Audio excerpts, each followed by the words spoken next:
Keeping an eye on your money, buying a house in Utah is out of the question for many Utahns. In fact, tech real estate company Zillow found Utah home prices have nearly doubled in value compared to 8 years ago. Yeah, ouch. The average home now costs more than $500,000. Jamie McGriff's been looking into this and joins us with a potential solution for some of this. Jamie?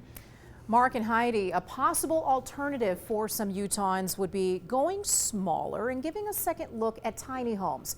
It's an option that could agree with more wallets by saving people hundreds of thousands of dollars. 2D CAD. Elliot Taylor is living the dream.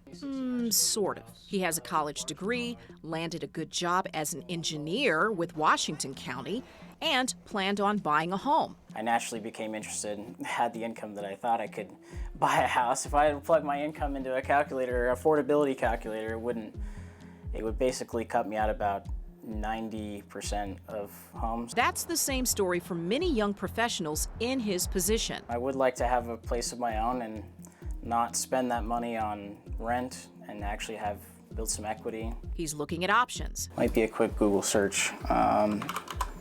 And luckily for him, in Washington County, a solution is on the horizon. The goal is to reconfigure and reinvent how housing is produced. Jeff Staples is president and COO of Box House, a Utah-based real estate development company creating compact, modern housing. And they're super slick and very sturdy, which is opening a new door of possibilities and offering tiny homes with a head-turning price tag. Our general baseline is around $80,000.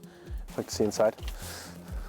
And the front, and you said all of this is metal. This is, yep. We checked out a couple of models, including the bungalow. That's 380 square feet, and you get all of those same amenities plus a full-size washer and dryer and a full-size fridge. People hear the square footage and think, gosh, that doesn't offer a lot, but every amenity you have in a traditional home, you have in these. Staples says for now, some of the major components of the home are outsourced. We're now manufacturing these just like you would a car, and you get it to the site and you've got a home in 1 to 2 days, depending on how speedy we are. This kind of home could put the American dream within financial reach for people who would otherwise be priced out. But for most, there is still a major obstacle to this affordable solution: city and county zoning. The starter homes just aren't being built anymore. Scott Messel is the Community Development Director for Washington County. To address this issue, Messel says the county has an ordinance permitting a tiny home as a standalone residence,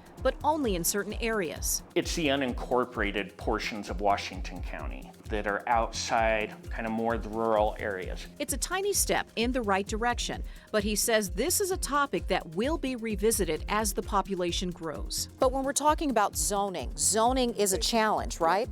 Zoning is the challenge. I found many cities and counties that do allow tiny homes only allow them on land with a pre-existing residence. But in other states, Staples says the process to figure out zoning is moving a little faster. I think that Utah's just a little far behind. They're not difficult to work with. They're just catching up, if you will. Is it tricky? Absolutely. Do I think that they're intentionally slowing progress? No, I don't.